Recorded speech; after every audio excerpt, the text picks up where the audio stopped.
તો કે વિચારો, આત્મા વગર કોઈ કરશે અને સાંભળશે? પછી કે વિચારો તમે કે આત્મા વગર કોઈ કંઈ કરી શકે કે સાંભળી શકે?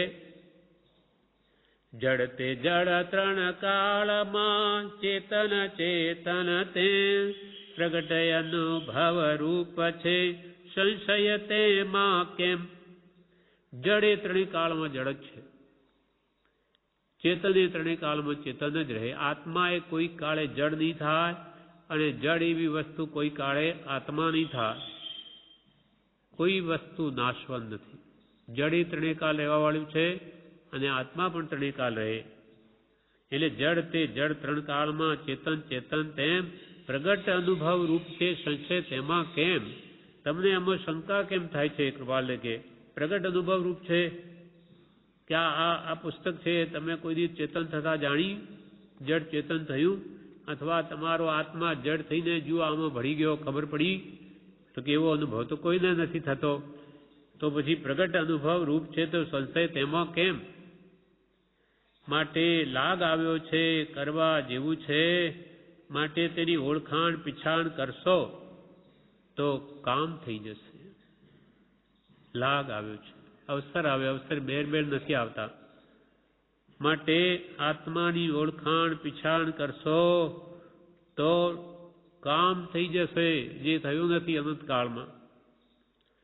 હવે મુક્ષુ શિવજી મડનાવાળા એ કે છે, હવે તો હું બધા મારા મિત્રોને જણાવી દઉં છું કે હું ફરી ગયો છું અને કૃપાળુ દેવને તથા પ્રભુશ્રીને માની કીધા છે, તો બીજા બધા લોકો માનતા નથી. કેમ હોય નહીં? શિવજી મડનાવાળાએ પાલિતાણામાં એક બોર્ડિંગ કાઢેલી અને એ ભણાવતા એ બધું કરતા.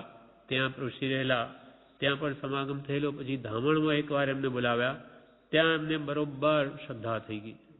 પછી આશ્રમમાં રહી ગયા. પછી એ કહેવા લાગ્યા, હું તો બધા મારા મિત્રોને જણાવી દઉં છું કે હું ફરી ગયો છું અને કૃપાળુ દેવને તથા પ્રભુશ્રીને માની કીધા છે, તો બીજા લોકો માનતા નથી. કેમ હોય નહીં? તો હું તેમને છાતી ઠોકીને કહું છું કે એમ જ છે અને એમ જ સમજજો, બીજું નથી. હું જવાનો છું. આજે બધા મુક્ષુ ભાઈઓને કહી જાઉં છું કે હવેથી મને પ્રભુ શ્રીજીની કૃપાથી બહુ બળ રહ્યા કરે છે. મારા અહીં આ વખત દિવસો બહુ જ આનંદ અને ઉત્સાહમાં ગયા છે. આશ્રમમાં એમ કે છે, આ વખતે મારા દિવસો બહુ જ આનંદ ને ઉત્સાહમાં અહીં ગયા છે, કારણ હવે મારી પાછળ ધણી છે. હવે મેં કૃપાળ દેવને મારા ગુરુ સ્વીકાર્યા, હવે મારી પાછળ ધણી છે. એટલે હવે કે મને બહુ બળ રહે છે. એટલે એવું એક પદ લખ્યું એમણે અહીંયા આશ્રમમાં. પછી ગવડાવતા મોક્ષ પાસે પણ, મને મળ્યા ગુરુવર જ્ઞાની રે, મને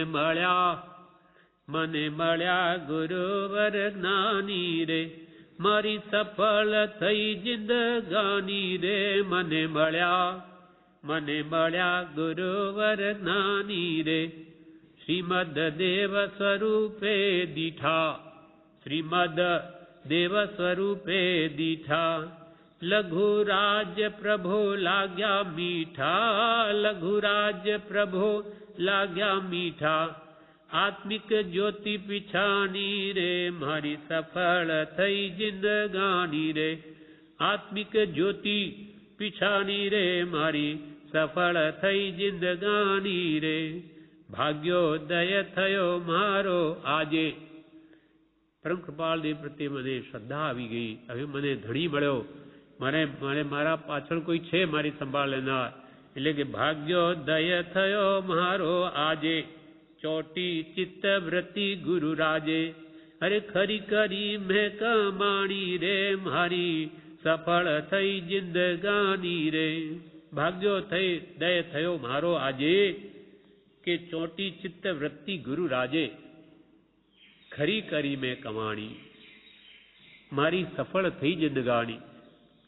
દુસ્તર ભવ સાગર તરવાનો, દિલમાં લેસ નહીં ડરવાનો. એ મળ્યા સુજાણ સુકાની રે, મારી સફળ થઈ જિંદગાની રે. દુસ્તર ભવસાગર કે હવે હું જરૂર તરવાનો, કેમ કે દિલમાં લેશ હવે નહીં ડરવાનો, કેમ કે મારું મરણ છે જ નહીં. મળ્યા સુજાણ સુકાની, સુકાની નાવને ચલાવનાર, પાર ઉતારનાર, આવા સુજાણ સારી રીતે મોક્ષ માર્ગના જાણનાર મળ્યા મારે માટે મારી સફળ થઈ જિંદગાની. મન વચન કાયા લેખે લગાડું, ભક્તિ સુધારસ ચાખું ચખાડું, એ ભક્તિ શિવ કર જાણી રે મારી સફળ થઈ જિંદગાની રે.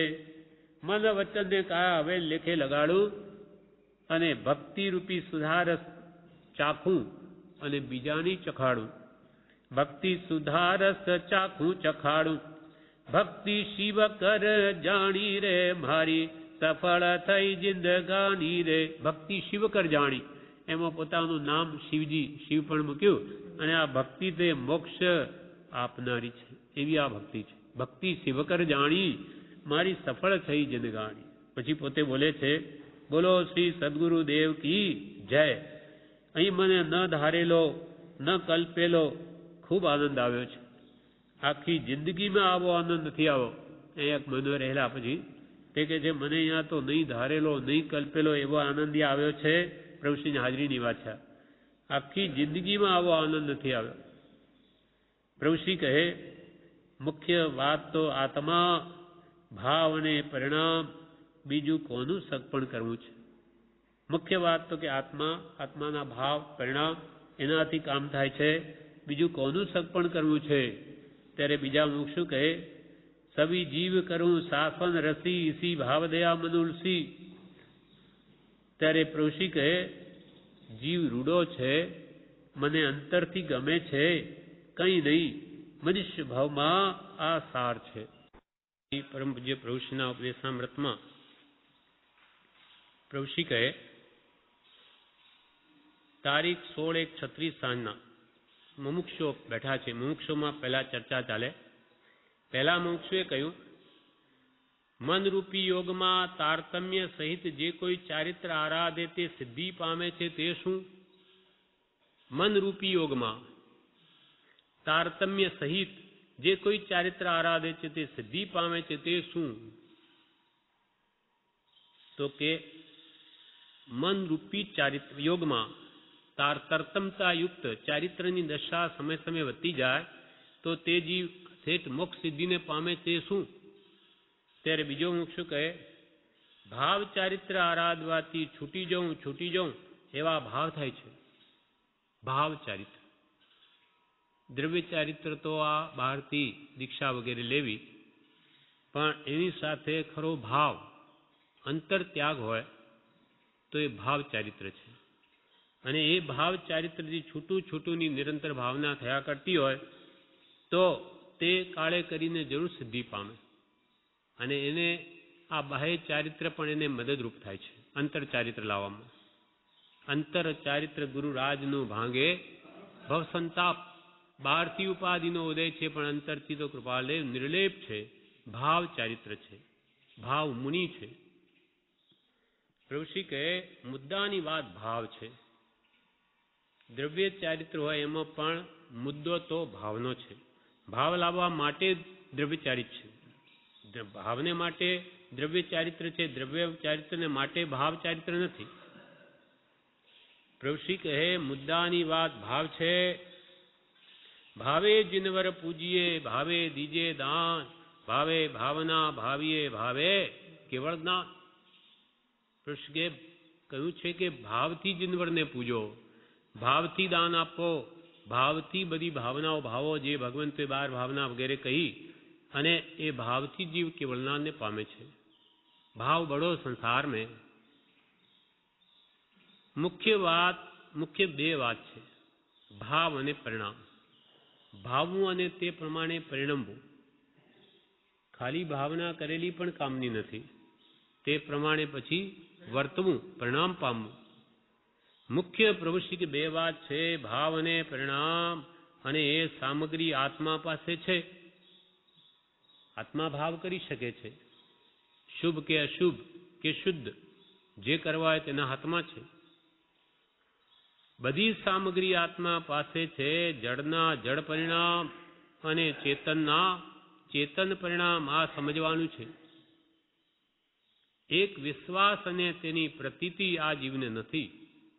હું આત્મા છું, હું મારા આત્માને સંપૂર્ણ દુઃખથી મુક્ત કરી શકું છું એવો અને વિશ્વાસ જોઈએ, પ્રતીતિ જોઈએ, અને પછી તે પ્રમાણે પુરુષાર્થ કરીને આત્માને દુઃખથી છોડાવવો જોઈએ. મર્મમાં વાત કરી કે શ્રદ્ધા પરમ દુલ્હા તે બરાબર છે અને માન્ય છે, એ જ મોટી વાત છે. પ્રભુ કહે છે કે ભગવંતે એમ કહ્યું કે શ્રદ્ધા પરમ દુર્લભ છે. પહેલા તો હું આત્મા છું અને હું પોતે સહજ આત્મ સ્વરૂપ છું, પરમાત્મા સ્વરૂપ છું. હું મારા આત્માને કેવળનાન પ્રગટાવીને પરમાત્મા સ્વરૂપ પ્રગટ કરી શકું છું એવી પહેલા પ્રતીતિ તો જોઈએ, પછી પુરુષાર્થ ઉપડે. હું પોતે ભગવાન રૂપ થઈ શકું છું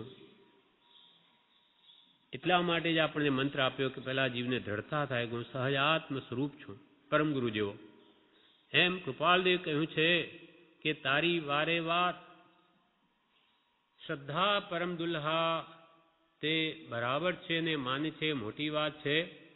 મળતું તો નથી, આત્મા છે, ભાવ થવો જોઈએ. કે પોતે કોઈ મળતું તો છે નહીં, મળતું હોય તો શું ભાવ કરી શકે? પોતે આત્મા છે અને એ જો સમજે અને સવળા ભાવ કરે તો છૂટી જાય. મળતું તો નથી, આત્મા છે, ભાવ થવો જોઈએ. જેવા ભાવ તેવા પ્રભુ ફળે ભબ્બા, ભજન થકી ભય ટળે. કે જેવા ભાવ તેવા પ્રભુ ફળે, તેવું ફળ આવે, અને ભબ્બા ભજન થકી ભય ટળે. શુદ્ધ ભાવે ભગવાનની ભક્તિ કરે તો આ સંસારનો ભય જરૂર ટળી જાય. ભજીને ભગવંત ભવ અંત લહો. ત્યારે બીજો મુમુક્ષુ કહે, સ્તવનમાં આવે છે કે રુચિ અનુયાયી વીર્ય ચરણ ધારા સદે, રુચિ હોય તેવા ભાવ પ્રગટે. ત્યારે બીજા મુમુક્ષુ કહે, સ્તવનમાં પણ આવે છે કે જેવી રુચિ હોય તેવું વીર્ય સ્ફુરે છે, તે કામ કરવાની જીવને વૃત્તિ થાય છે. પહેલા રુચિ થવી જોઈએ. રુચિ અનુયાયી, રુચિની પાછળ વીર્ય ચરણ ધારા સદે, રુચિ હોય તેવા ભાવ પ્રગટે. ત્યારે પ્રભુશ્રી કહે, ભગવાને કહ્યું છે અને જ્ઞાની જાણે છે, જેવા ભાવ અને રુચિ થાય તે જ્ઞાની જાણે છે. કોઈ તો થોડી વારમાં કોટી કર્મ ક્ષય કરી નાખે છે, તે પણ ભાવથી જ. ભગવાને તો કહ્યું અને જ્ઞાની એ જાણે છે કે જેવા ભાવ અને રુચિ થાય તે જ્ઞાની જાણે. અને કોઈ જીવો તો એવા હોય છે કે થોડીક વારમાં કરોડો કર્મ ભાવથી ખપાવી નાખે, સાથી ભાવથી. પ્રસન્નચંદ્ર રાજર્ષિએ 2 ઘડીમાં તો 7મી નરકનું આયુષ્ય, અને પાછા ફર્યા કે એના અંદર અંદર કેવળનાન પણ પ્રગટાવી લીધું. એટલે ભાવની કેવી લીલા છે. 7મી નરકના દળિયા બાંધતા પણ વાર લાગતી નથી ભાવથી, અને એ બધાને તોડી નાખતા પણ વાર લાગતી નથી. તે થોડી વારમાં કોટી કર્મ ક્ષય કરી નાખે છે કોઈ તો, તે પણ પ્રભુ કે ભાવથી જ. ત્યારે ત્રીજા મુમુક્ષુએ કહ્યું, ચારિત્ર્ય આત્માનો ધર્મ છે, તે સમરૂપ છે. મોહ એટલે દર્શન મોહ અને ક્ષોભ પમાડનાર ચારિત્ર મોહ, તે બંનેથી રહિત સંભાવ છે. ચારિત્ર્ય આત્માનો ધર્મ છે, સ્વભાવ છે, એ સમરૂપ છે. પણ એમાં દર્શન મોહ તે મિથ્યાત્વ છે, અને તે જીવને વિપરીત માન્યતા કરાવે છે. દેહમાં આત્મ બુદ્ધિ પરમાં મારાપણું કરાવે, અને ચારિત્ર મોહ છે તે ક્ષોભ પમાડે. ચારિત્ર મોહ રાગદ્વેષ કરાવે, અને રાગદ્વેષથી જીવમાં ક્ષોભ થાય છે, ખળભળાટ, પરિણામ ક્ષોભિત થાય, દુઃખી થાય. ક્ષોભ પમાડનાર તે ચારિત્ર મોહ એ બંનેથી રહિત સંભાવ છે. સંભાવમાં રાગદ્વેષ, રાગે નથી, દ્વેષે નથી, મિથ્યા માન્યતાએ નથી, સમતા છે. આત્માનો સ્વભાવ છે એમાં રહે છે.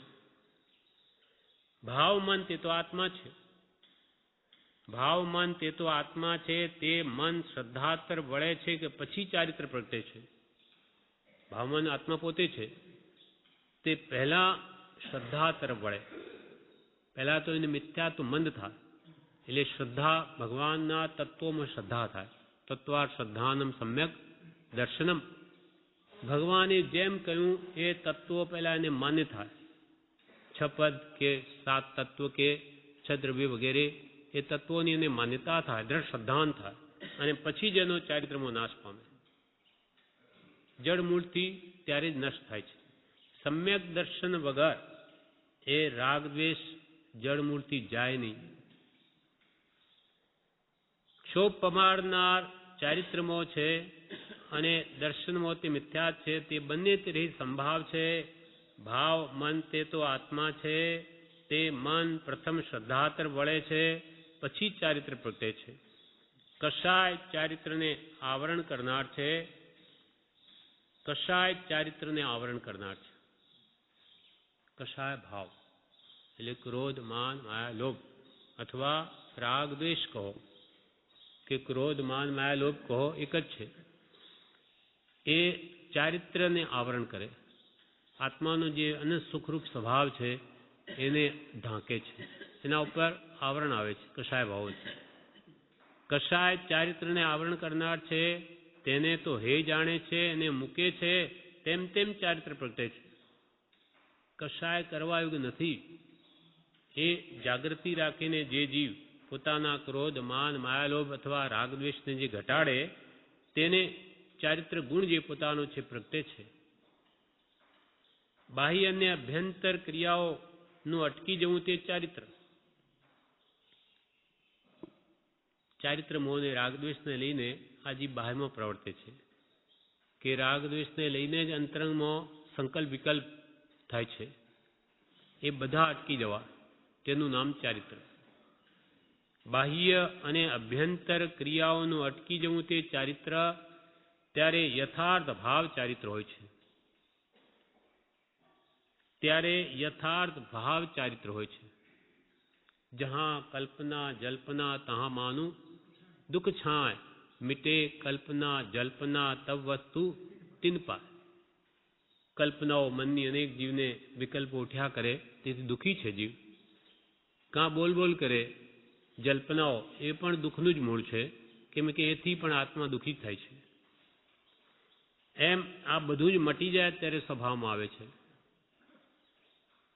મિટે કલ્પના જલ્પના તબ વસ્તુ તિન પાય.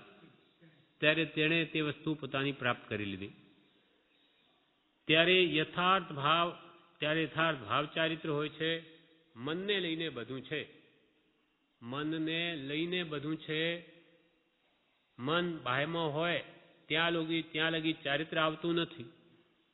મનની સ્થિરતા તે ચારિત્ર, ત્યાં મન વશ વર્તે છે. મન જ્યાં સુધી બહારની પૌદ્ગલિક વસ્તુઓમાં ભટક્યા કરે, ત્યાં સુધી આત્માનો સ્વભાવ પ્રત્યેની સ્થિરતા આવે નહીં. અને મનની સ્થિરતા તે ચારિત્ર, તે જ ચારિત્ર, ત્યાં મન વશ વર્તે છે. ત્યારે બીજો મુક્ષુ કહે, અંતરાય કર્મનો ક્ષય થાય ત્યારે લાભ અને કેવળનાન પ્રગટે છે. અંતરાય કર્મ તૂટે તો એને લાભ થાય અને કેવળનાન પ્રગટે છે. ત્યારે ત્રીજો મુક્ષુ કહે, અંતરાય કર્મ નાશ પામે ત્યારે અનંત લાભ, અનંત ભોગ, અનંત વીર્ય, અનંત દાન અને અનંત ઉપભોગ હોય છે. અંતરાય કર્મ જે ઘાતિયા કર્મ છે, આત્માના ગુણોને ઘાતે, એ કર્મ પણ નાશ પામે ત્યારે શું પ્રગટે? અનંત લાભ પ્રગટે છે. અનંત ભોગ, અનંત ઉપભોગ, અનંત વીર્ય, અનંત દાન, આ લબ્ધિઓ પ્રગટે છે. ત્યાં એક ઠેકાણે શંકાકારે ટીકા કરી છે કે જ્ઞાનીએ તો બધું છોડ્યું છે અને આ તો અનંતું ભોગવે છે એવું થયું. તો તે શું સમજવું? કે જ્ઞાની પુરુષો એક જણે એવી શંકા કરી ટીકાકારે કે અંતરાય કર્મ જવાથી તે તો કે અનંત ભોગ ભોગવે છે. તો કે જ્ઞાની પુરુષે તો બધું છોડ્યું છે અને અભ્યંતરને બહાર, તો એ ભોગવે કેવી રીતે? ત્યારે કે છે ભોગ બે પ્રકારના છે. એક બાહ્ય અને અભ્યંતર. તે બેઉથી ભગવાન તો રહી જ છે, જેવી રીતે ઘીનો ઘડો કહેવાયો, જેવી રીતે ઘીનો ઘડો કહેવાયો ઘીનો, પણ વાસ્તવિક રીતે તો ઘી અને ઘડો બંને જુદા છે. ઘડો તો માટીનો છે, કે ઘીનો નથી. તેમ સમવસરણમાં ભગવાનની જે વિભૂતિઓ હોય છે તે તો પુણ્યની વિભૂતિ છે. તે ભોગવે છે, તેમાં તેમને કંઈ લેવા દેવા નથી કે ભાઈ આ તીર્થંકર તો દેવતાઈ રીતિ ભોગવે, એને શું લેવા દેવા? એ તો એમની પુણ્ય પ્રકૃતિ છે, તેથી દેવો સમવસરણ વગેરે રચે છે. એ ભગવાનને એથી કોઈ સુખ નથી. એમને તો પોતાના સ્વરૂપથી ઉપજતું સુખ છે, કે સમવસરણને લઈને સુખ નથી. એ તો પુણ્યની વિભૂતિ છે, તે ભોગવે છે, તેમાં તેમને કંઈ લેવા દેવા નથી. તે તો સહજ સ્વભાવે પુણ્યાનુસાર બન્યા કરે છે. પુણ્યનો ઉદય આવે એના ફળમાં આવા સમવસરણ વગેરે થયા કરે, અને પૂર્વનું બાંધેલું આવીને જાય છે. તેમાં તેઓ તદ્દન ઉદાસીન છે, તેમને કંઈ પણ હર્ષશોક છે નહીં. સમવસરણ અમને ઇન્દ્રિય કર્યું તેથી કંઈ અમને આનંદ છે એવું ભગવાનમાં નથી. એ તો ઉદાસીન છે, સ્વરૂપમાં રમે છે, એમને એથી કોઈ હર્ષશોક છે જ નહીં. જ્યારે મોહનીય કર્મ જ સર્વથા નષ્ટ થઈ ગયું, ત્યાં હર્ષશોક ક્યાંથી હોય? તે જે વખતે ભગવાન સમવસરણમાં બિરાજમાન થઈને હજારો જીવોને ઉપદેશ આપે છે, તે વખતે તીર્થંકરોને અંતરમાં એવો ભાવ પણ નથી કે અમે આ હજારો જીવોને તારીએ છીએ ઉપદેશ આપીને. આ શુભ ભાવ થયો. શુભ અશુભ ભાવ તો બધા નષ્ટ થઈ ગયા છે. એ તે ઉદયાધીન એ વાણી ખર્યા કરે છે, અને એથી જેનું કલ્યાણ થવું હોય તે થાય છે. ચોથો મુમુક્ષુ કહે, મને લાગે છે કે અત્યાર સુધી જે શરીરના ભોગ હતા તેને બદલે જે અંતરના ગુણ પ્રગટ્યા તે પ્રગટવાથી આત્મિક ભોગ ભોગવે છે. ચોથો મુમુક્ષુ બોલ્યો કે શરીરના એ તો ભોગો છે, તેને બદલે એ તો અંતરના ગુણ પ્રગટ્યા. ભગવાન હવે શરીરરૂપ નથી, એ તો સ્વભાવમાં રહે છે. તો એ તો અંતરાત્માના ગુણો પ્રગટ્યા છે. અંતરાય કર્મ જવાથી તે પ્રગટવાથી હવે આત્મિક ભોગ ભોગવે છે. સ્વરૂપનો ઉપભોગ કરે. એટલે એને બીજી રીતે કહેવાય કે એનું એ જ, અને પોતે જ પોતાના સ્વરૂપને ભોગવે છે. આપણને ભોગવાના અર્થમાં જે સમજી શકીએ છીએ એટલે એમ કે છે. સ્વરૂપ સ્વાદ લે છે, રસાસ્વાદ લે છે. તે પ્રગટવાથી આત્મિક ભોગ ભોગવે છે. જે અનંત લાભ, અનંત વીર્ય વગેરે સ્ફુરે છે તે ભોગવે છે, બીજા પૌદ્ગલિક ભોગ નહીં. ત્યારે પાંચમો મુમુક્ષુ કહે, પુણ્યની પ્રકૃતિના ભોગ અહીં કહેવા નથી. અહીંયા પુણ્યની પ્રકૃતિના ભોગ એ ભોગવતા નથી. વીર્ય તો આત્માનું ગુણ છે. પહેલા ભાવ પરવશ હતા, તે કર્મ આવરણ જવાથી સ્વવશ થયા. પહેલા પરવશ ભાવ હતા, હવે બધું સ્વાધીન થઈ ગયું. કારણ અનંત વીર્ય પોતામાં પ્રગટ્યું. હવે પોતામાં અનંત વીર્ય પ્રગટ્યું. તે કેવું છે? અનંત વીર્ય પ્રગટવાથી અનંત કાળ સુધી ભગવાન, સિદ્ધ ભગવાનનો આત્મા એ જ્યારે સુખ ભોગવે ત્યારે અનંત કાળમાં કોઈ કાળે થાકે નહીં. અનંત કાળ સુધી સ્વરૂપાનંદ ભોગવતા છતાં પણ કોઈ કાળે થાકે નહીં, કેમ કે એવી અનંત વીર્ય શક્તિ એમને પ્રગટી છે. સ્તવનમાં આવે છે કે દાન વિઘ્ન વારી સૌ જનને અભયપાન દાન પદ દાતા. દાન વિઘ્ન વારી, દાનમાં થતું વિઘ્ન એને મૂકી દીધું. હવે સૌ જનને અભયપદના દાતા થયા. જે પોતાના પરિણામનું દાન બીજામાં થતું હતું તે હવે પોતામાં થાય છે, અને બીજાના સંસાર પરિણામ ફેરવી પોતામાં કરાવે છે, માટે અભયદાન દે છે. ભગવાને પોતાને એનું સ્વરૂપ પ્રગટ્યું. હવે પોતાનું સુખ પોતાને દાન આપે છે, એ સુખનું. અને એની સાથે બીજા જીવો પણ જે પરમો પરિણમી રહ્યા છે એમને પણ ઉપદેશ આપીને સ્વ આત્મામાં પરિણામ આવે છે. એટલે એમને પણ અભયદાન આપે છે. આપણને ખબર નથી કે આપણે રાગદ્વેષ કરીને કેટલો બધો ભય ઊભો કરીએ છીએ આપણા આત્મા માટે, અને સંસાર ઊભો કરીએ.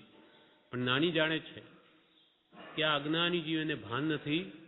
આ અજ્ઞાનના કારણે રાગદ્વેષમાં પ્રવૃત્તિને સંસાર વધારી દે છે. એને ઘણો ભય છે આગળ. માટે રાગદ્વેષ કેમ ઘટે એવો ઉપદેશ આપી અને આપણને અભયદાન આપે છે. આ બધા ભયથી રહિત કરે છે.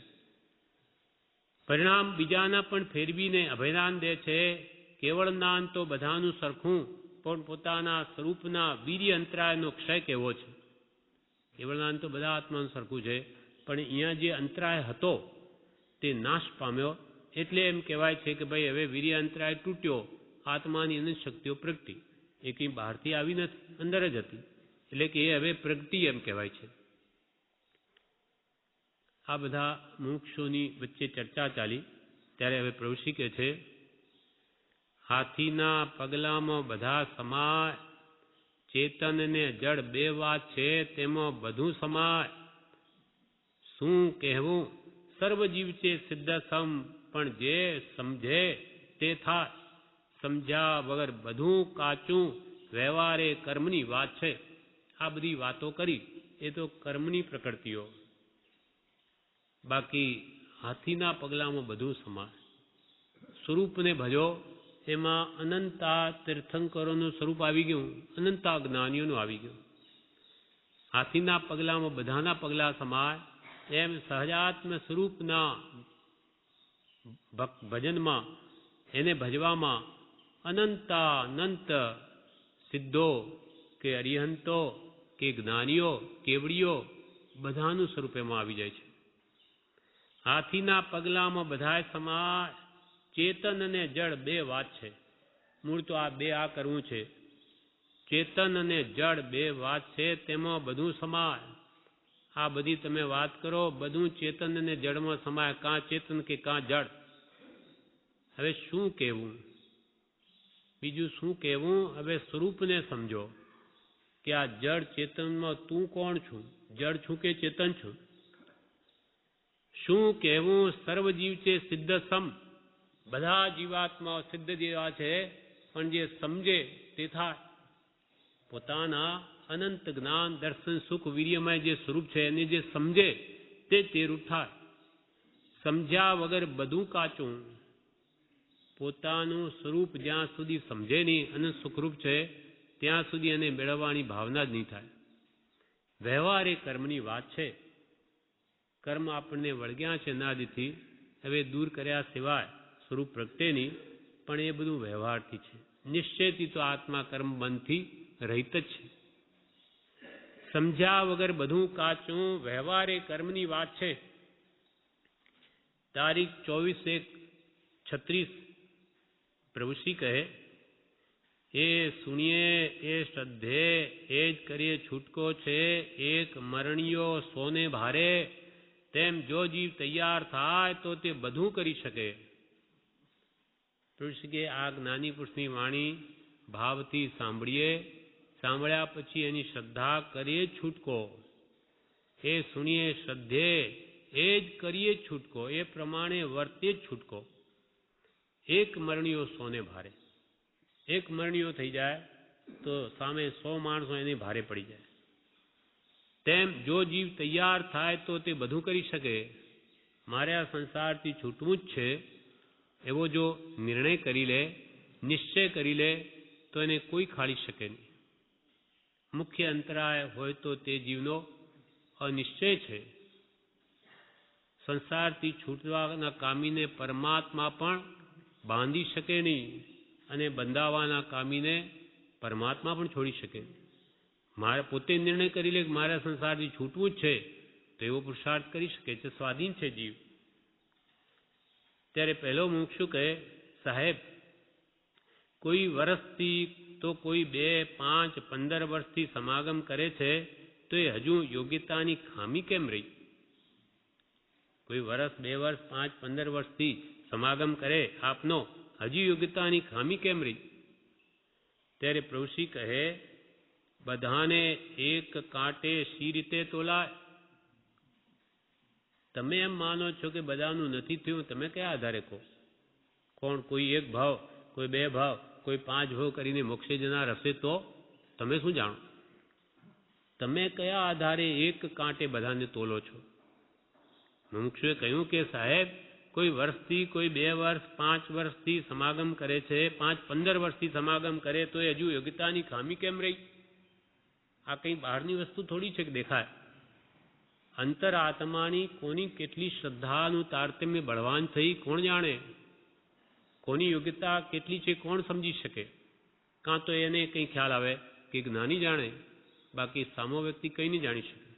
એટલે કોઈના વિશે આપણે કોઈ દિવસ કંઈ કહેવું નહીં કે આ હલકી વૃત્તિનો છે કે આની પ્રકૃતિ એવી એ કદાચ અંતરથી નિર્મળ હશે, છૂટી જશે, આપણે બીજાના દોષો જોતા આપણે બંધાઈ જઈશું, આપણું કલ્યાણ થશે નહીં.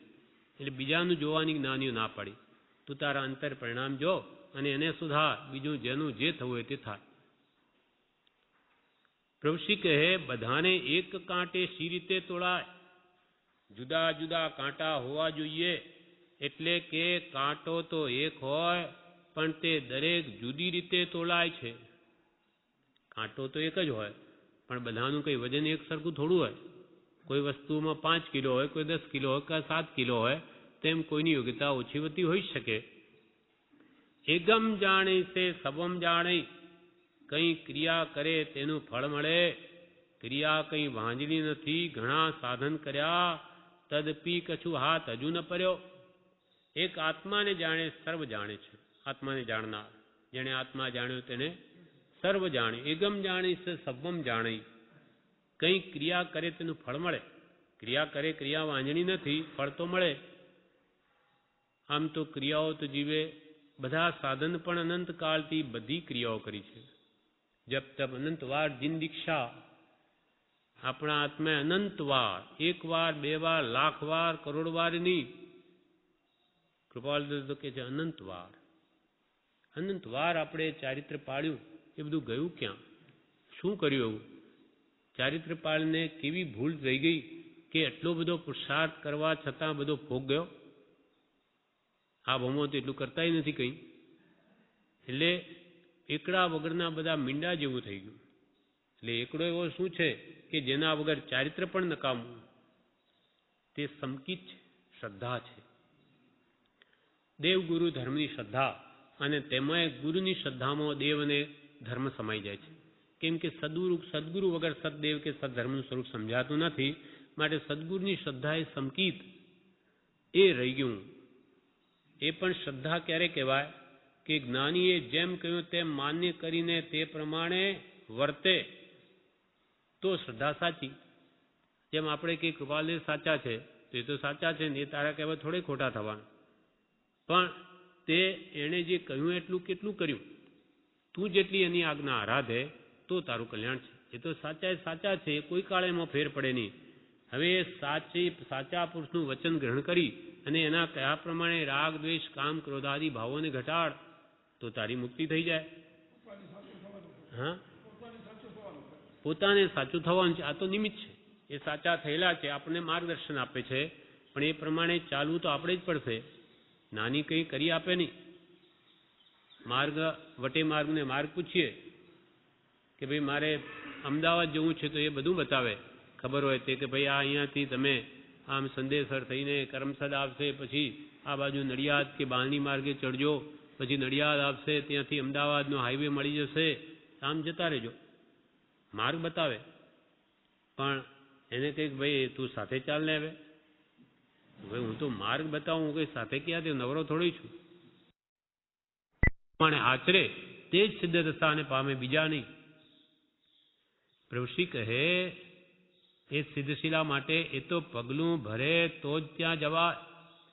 સાધુપણું લે, બધું કરે તો તેનું પણ ફળ મળે.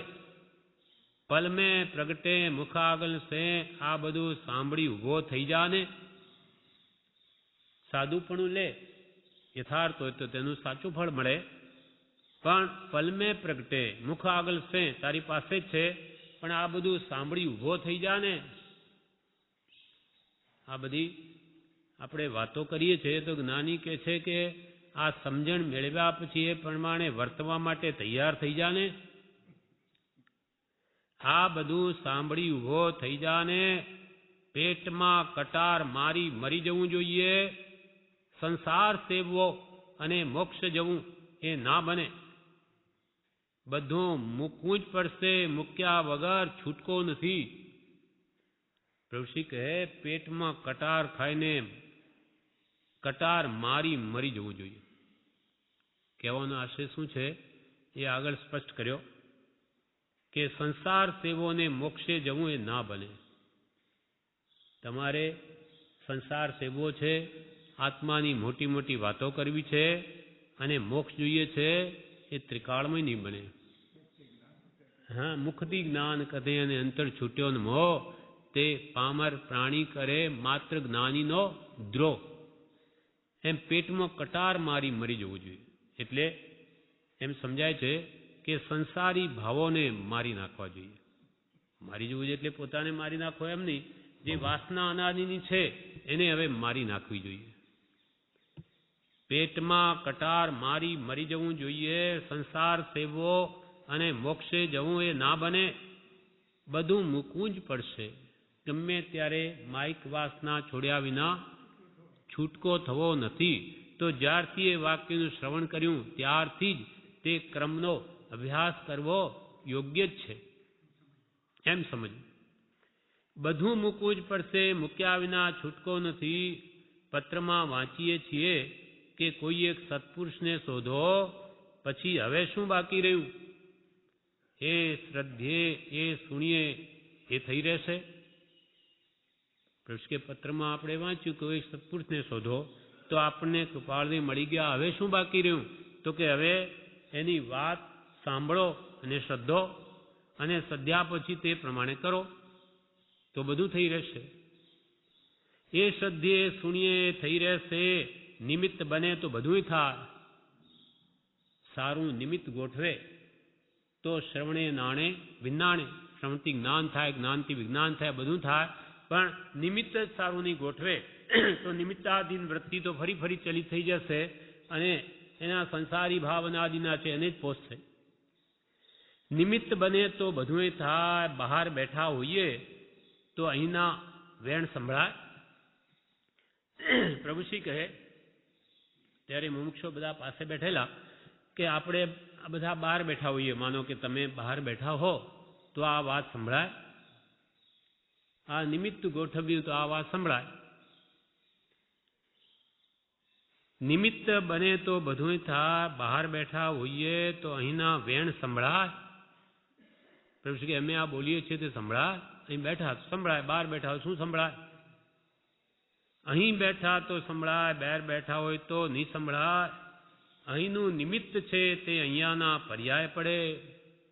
એ તો આશ્રમમાં સંબર અને સંબરમાં આશ્રવ છે. આ કંઈ ખોટું છે? તમે કે આ સત્સંગમાં આવીને બેઠા તો આશ્રમનો સંબર બની ગયો, અને આના બહાર બેઠા હોય તો કર્મનો આશ્રવ જ થાય. એમ નિમિત્ત ગોઠવો સારું તો એ કંઈ ખોટું છે? આ બધી ગાંડા જેવી વાતો કરીએ છીએ. માથે ધણી છે, ધણી કર્યો છે એટલે પછી બોલાય તોય વાંધો નથી. માથે અમારે ધણી છે, અમે આ જે કંઈ બોલીએ એને આજ્ઞાધીન વૃત્તિ અને એના પ્રમાણે કહીએ છીએ. માટે ભલે ગાંડી ઘેલી વાતો લાગે પણ અમારે માથે ધણી છે, ધણી કર્યો છે એટલે પછી બોલાય તોય વાંધો નથી. વિતરાગ માર્ગ છે, બધા મત ગચ્છ છે, પણ આ સર્વથી શ્રેષ્ઠ છે. વિતરાગ માર્ગ એ સર્વથી શ્રેષ્ઠ છે. બાકી ગચ્છ મત નીજે કલ્પના તે નહીં સદવ્યવહાર.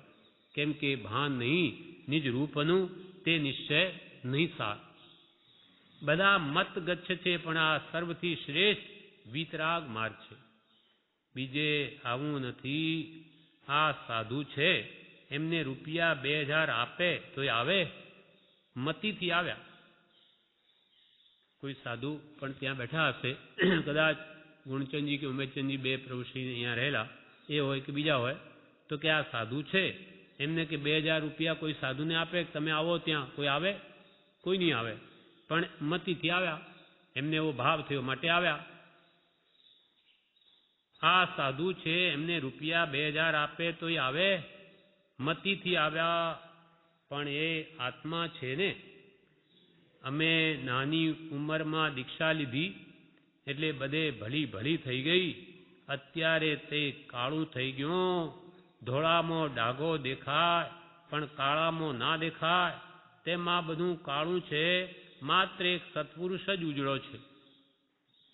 સાધુ હોય કે બીજા બધા આત્મા છે. અને પ્રભુશ્રી પોતાની વાત કહે છે કે એમને 30 વર્ષની ઉંમરમાં દીક્ષા લીધી. 27 વર્ષમાં એમને સંસાર છોડવો હતો, પણ આજ્ઞા માતાની નહીં મળી. પણ 30 વર્ષની ઉંમરમાં તો એમને સંસાર ત્યાગી દીધો. એટલે અમે નાની ઉંમરમાં દીક્ષા લીધી, એટલે બધે ભલી થઈ ગઈ. વાહ કે શું આટલી ઉંમરમાં આટલી 4 માતાઓ જેને છે, આવો ઘરમાં પૈસો છે, અને આ પુત્ર અને સ્ત્રીને બધાને મૂકીને દીક્ષા લઈ લીધી. એટલે કે અમારે ભલી થઈ ગઈ, અમારી વાહ થઈ ગઈ. પણ અત્યારે તે કાળું થઈ ગયો, ધોળામાં ડાઘો દેખાય. ધોળામાં એક ડાઘ હોય તોય દેખાય, જ્યારે કાળામાં તો ગમે તેવું બધું કાળાશ લાગે તો કાળામાં જ ખપે. એટલે સત્પુરુષ હોય કે સદાચારી પુરુષ હોય, એનામાં કંઈ બી ખામી હોય અંશે પણ, તો એ બધાના નજરમાં આવે. પણ દુરાચારી જ હોય તો એને શું, એ તો એવો જ છે એમ કરીને કાઢી નાખે. ધોળામાં ડાઘો દેખાય પણ કાળામાં ન દેખાય, તેમાં બધું કાળું છે. રાગદ્વેષના જ્યાં ભાવો છે બધું કાળું છે, માત્ર એક સત્પુરુષ જ ઉજળો છે. ચંદ્રમાં કલંક છે એ બધાએ કહે છે, પણ કલાડાને કોઈ કહેતા નથી. કલાડા એટલે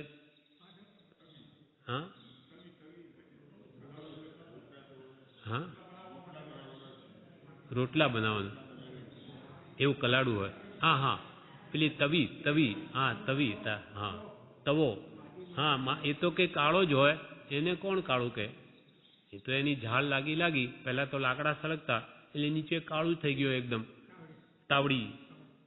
તો કે ચંદ્રમામાં એક કલંક છે, તો એને તો બધા કહે કે જુઓ એમાં કલંક છે, એક ડાઘ છે, તોય સફેદમાં એક ડાઘ પણ એ કલાડાને તો કોઈ કહેતું નથી કે આ કાળું છે, તો આખું કાળું જ છે. તેમ આત્માર્થીમાં કંઈ પણ દોષ હોય તો એ કાઢવા જેવો છે, એ કલંકરૂપ છે. જ્યારે સંસારી જીવોમાં તો એ એમ જ પડ્યો છે, એને કંઈ સંસારથી પાર ઉતરવું નથી, એને કાળું કોક ધોળું જે એને કંઈ એની પડી જ નથી. તમે ગમે તે કહો, એને આત્માર્થનું લક્ષ્ય જ નથી. એટલે આત્માર્થી એ સાચવવા જેવું છે. ચંદ્રમામાં કલંક છે બધાય કહે છે, પણ કલાડાને કોઈ કહેતા નથી.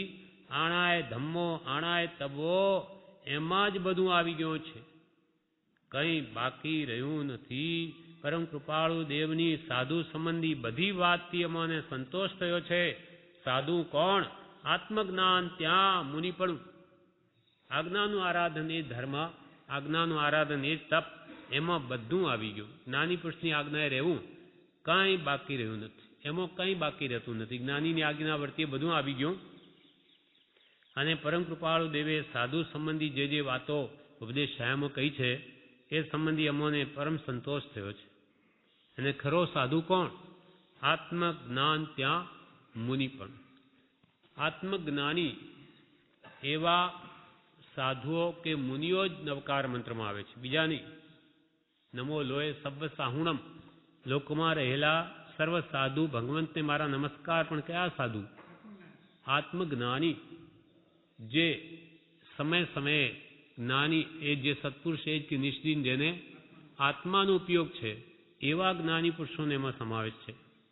એટલે કે પ્રભુશ્રી કહે કે આત્મજ્ઞાન ત્યાં મુનિપણું, તે જ સાચા મુનિઓ છે. એટલે કૃપાલદેવે જે મુનિપણાની વ્યાખ્યા બતાવી તે યથાર્થ છે. તારીખ 25/1/36 સવારના પત્રાંક 727નું વાંચન. કૃપાલદેવનો પત્ર 727 એ વંચાતો હતો ત્યારે કૃપાલદેવનો જ ફકરો છે આ વચનામૃતનો. આયુષ્ય અલ્પ અને અનિયત પ્રવૃત્તિ, અસીમ બલવાન અસત્સંગ, પૂર્વનું ઘણું કરીને અનારાધકપણું, બળ વીર્યની હીનતા, એવા કારણોથી રહિત કોઈક જ જીવ હશે. એવા કાળને વિશે પૂર્વે ક્યારે પણ નહીં જાણેલો, નહીં પ્રતીત કરેલો, નહીં આરાધેલો તથા નહીં સ્વભાવ સિદ્ધ થયેલો એવો માર્ગ પ્રાપ્ત કરવો દુષ્કર હોય, એમાં આશ્ચર્ય નથી. તથાપિ જેણે તે માર્ગ પ્રાપ્ત કરવા સિવાય બીજો કોઈ લક્ષ્ય રાખ્યો જ નથી તે આ કાળને વિશે પણ અવશ્ય તે માર્ગને પામે છે. કૃપાલદેવનો પત્ર 727માંનો આ પેરેગ્રાફ છે. આમાં કૃપાલદેવે કહ્યું, આયુષ્ય અલ્પ, આપણું આયુષ્ય અલ્પ જ કહેવાય, ભલે એને 100 વર્ષનું હોય ને તોય અલ્પ જ છે. દેવતાઓના અને નારકીઓના આયુષ્ય આગળ એની કાંઈ ગણતરી નથી. ભગવાન તીર્થંકરો પણ મનુષ્ય હતા. એ ઋષભદેવ ભગવાન કે અજીતનાથ કે એ લોકોના જો આયુષ્ય આગળ એમાં પણ કાંઈ હિસાબ નથી. કરોડો 1 કરોડ પૂર્વનું આયુષ્ય, એ તો આ મનુષ્યોનું, તેમાં આપણા 50-100 વર્ષ કાંઈ ગણતરીમાં નથી. અને દેવલોકોના તો પલ્યોપમ ને સાગરોપમના આયુષ્ય આગળ તો કાંઈ છે જ નહીં. એક જેલ આખી જિંદગીની આજીવન જેલ થઈ હોય એને 5 મિનિટ બહાર કાઢીને ફરવા મોકલ્યો અને તરત અંદર ઘાલી દે તેવું છે. એમ આયુષ્ય તો આપણું અલ્પ માત્ર. આયુષ્ય અલ્પ અને અનિયત પ્રવૃત્તિ. આપણી પ્રવૃત્તિ કેટલી હોય? અનિયત, અમાપ, એનું કોઈ માપ જ નથી. આખું જીવન પૂરું થઈ જાય તો પણ આપણો વ્યવસાય કે પ્રવૃત્તિ પૂરી થતી નથી. એટલે પ્રભુશ્રી કે આ અધૂરા મૂકીને આવ્યો છે અને અહીંયા અધૂરા મૂકીને જ જશે. હા, અહીંયા અધૂરા મૂકીને જશે. કેમ કે એની ઈચ્છા તૃષ્ણા પૂરી થતી જ નથી. અહીંયા મેળવું હંમેશા મેળવવામાં જ રહે છે, ભેગું કરવામાં. એટલે પ્રવૃત્તિ એની અસીમ બની રહે છે, અમાપ બની રહે છે. અનિશ્ચિત પ્રવૃત્તિ, અનિયત એટલે કોઈ માપ નિશ્ચિત નથી કે ભાઈ મારે આટલું કરીને હવે મૂકી દેવું છે, એવું કંઈ નથી. બસ કર્યા જ કરો. પણ શાના માટે? આ હું એટલું આરામ પરિગ્રહ કરીને બધું ભેગું કરું છું, કોના માટે કરું છું? તારે તો કે 5-50 વર્ષમાં જવું છે, તો શાના માટે? પણ એ વિચાર જ નથી એનો. કેમ? તો કે તૃષ્ણા એવી બળવાન છે કે એને ભેગું કરવામાં જ આનંદ આવે છે. આયુષ્ય અલ્પ અને અનિયત પ્રવૃત્તિ, અનિશ્ચિત પ્રવૃત્તિ કે ભાઈ 5-10 વર્ષો પછી મૂકી દેવું છે એમ નહીં કે ફલાણું આટલું થઈ જશે પછી આત્માર્થ જ કરીશ, એવું પણ નથી. અનિયત એટલે અનિશ્ચિત પ્રવૃત્તિ અને અસીમ બળવાન અસત્સંગ. આ જે લૌકિક સંગ વેપાર નિમિત્તે કે વ્યવહાર નિમિત્તે થતો એ બળવાન અસત્સંગ છે, અસીમ અમાપ. એ પણ જિંદગી જીવન પર્યંત રહે છે. અસીમ બળવાન અસત્સંગ અને પૂર્વનું ઘણું કરીને અનારાધકપણું. પૂર્વનું આરાધકપણું હોય તો એ સંસારમાં એને રસ પણ નહીં આવે. પૂર્વનું ઘણું કરીને અનારાધકપણું. હીન પુણ્ય જીવા ભરત ક્ષેત્ર ઘેરી લીધું છે. મુખ્યત્વે પુણ્યશાળી જીવો જન્મતા નથી. ઘણા અત્યંત પુણ્યશાળી હોય તો મહાવિદેવમાં જ ચાલ્યા જાય, અહીંયા ક્યાંથી આવે? એ પણ મનુષ્ય જ છે મહાવિદેવ. પૂર્વનું ઘણું કરીને અનારાધકપણું અને બળવીર્યની હીનતા. આપણા સંગણ છેવટું સંગણ, સાવ થોડુંક આ શરીરને હલાવે કે બધા સાંધા છૂટા પડી જાય. બળ વીર્યની હીનતા એવા કારણોથી રહિત કોઈક જ જીવ હશે. આ બધા કારણોથી રહિત કોઈક જ જ્ઞાની પુરુષ કે ઉચ્ચ આત્માથી જીવ હશે. બાકી મોટા ભાગે તો બધા જીવોની આ સ્થિતિ છે. કૃપાલ કે 20 લાખની જૈન વસ્તી, એમાં બધું બતાવીને છેલ્લે શું કહ્યું કે ખરા આરાધક તો આંગળીને ટેરવે ગણી લઈએ તેટલા પણ માંડ હશે. સાચા આરાધકો આંગળીને ટેરવે ગણી લઈએ તેટલા પણ માંડ હશે. એવી કાળ સ્થિતિ થઈ ગઈ છે. આયુષ્ય અલ્પ અને અનિયત પ્રવૃત્તિ, અસીમ બળવાન અસત્સંગ, પૂર્વનું ઘણું કરીને અનારાધકપણું, બળ વીર્યની હીનતા એવા કારણોથી રહિત કોઈક જ જીવ હશે. એવા આ કાળને વિશે, આવો ભયંકર તો આ કાળ છે, જેવા આવા જીવોનું દેખાવાપણું છે, એવા કાળને વિશે પૂર્વે ક્યારે પણ નહીં જાણેલો. અનંતકાળના પરિભ્રમણમાં સાચો માર્ગ યથાર્થ રીતે જાણ્યો જ નહીં. એવા કાળને વિશે પૂર્વે ક્યારે પણ નહીં જાણેલો આત્માનો સમાધિ માર્ગ, નહીં પ્રતીત કરેલો.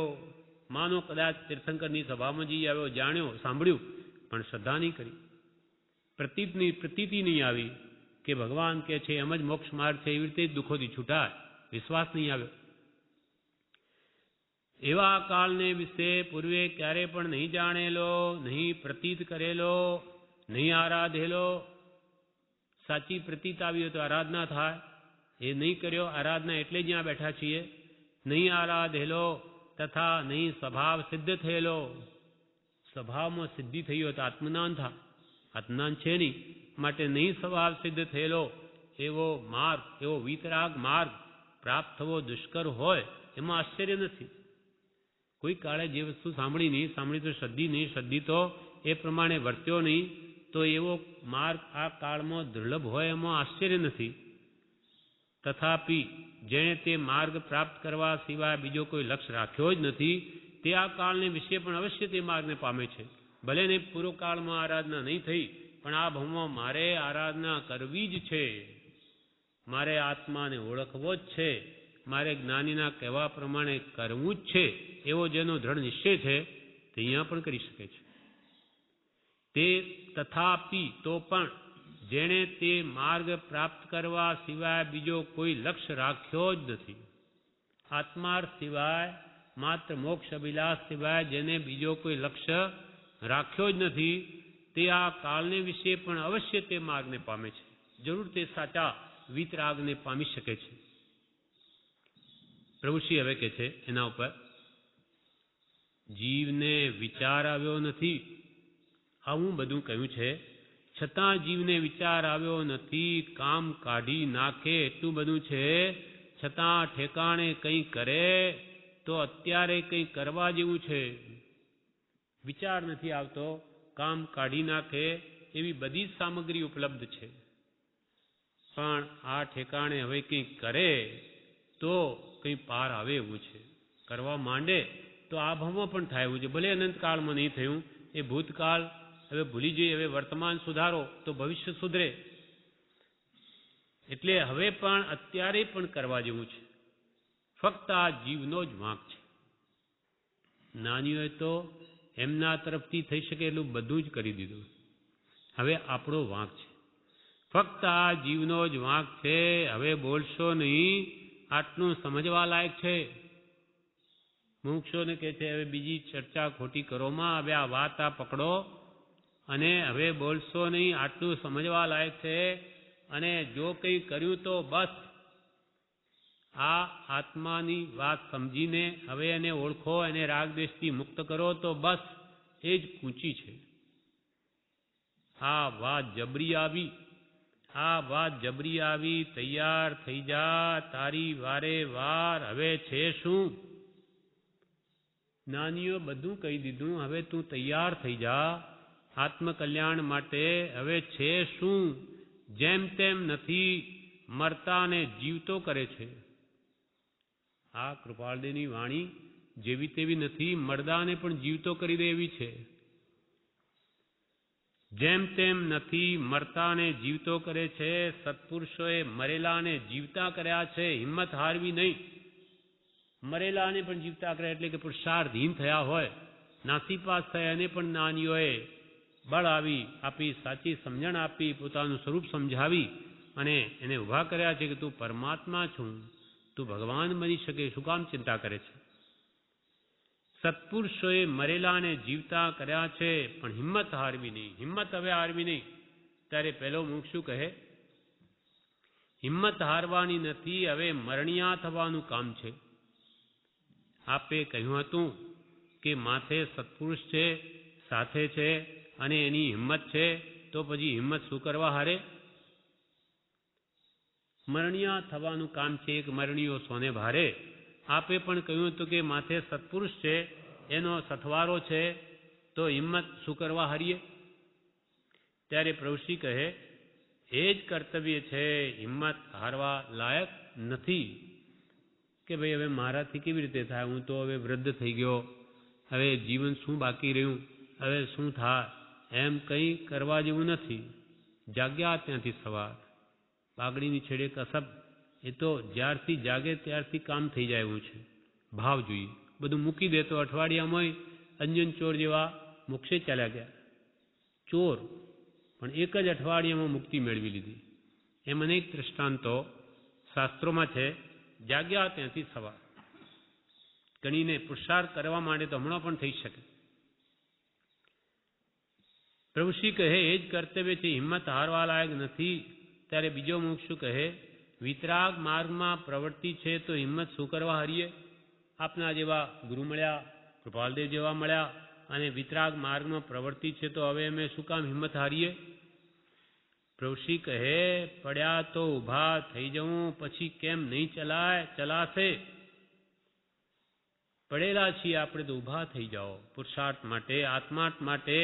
પછી કેમ નહીં ચલાય? પડ્યા છો તો પહેલા ઊભા થાઓ અને પછી કેમ નહીં ચલાય? ચલાશે. એટલે કે તમે કરવા માટે ઊભા તો થાઓ, બધું થશે. ચલાશે, પણ ચલાશે ખબર નથી. કોઈ જો પડ્યો તો ઊભા થઈ જવું. હવે શું છે? પડ્યું રહેવાશે જ નહીં. ઊભો થઈ જા. ભૂલ્યો ત્યાંથી ફેર ગણ, સમજ્યો ત્યાંથી સવાર. ફેર મંડી પડને સ્વચ્છંદે ભૂંડું કર્યું છે. બીજા કોઈનો વાંક નથી. બેઠો ત્યાંથી હવે ઊભો થઈ જા. બેઠો ત્યાંથી હવે ઊભો થઈ જા. જે અત્યારે હાલ છે તે પડેલો છે, ત્યાંથી ઊભા થવાનું છે.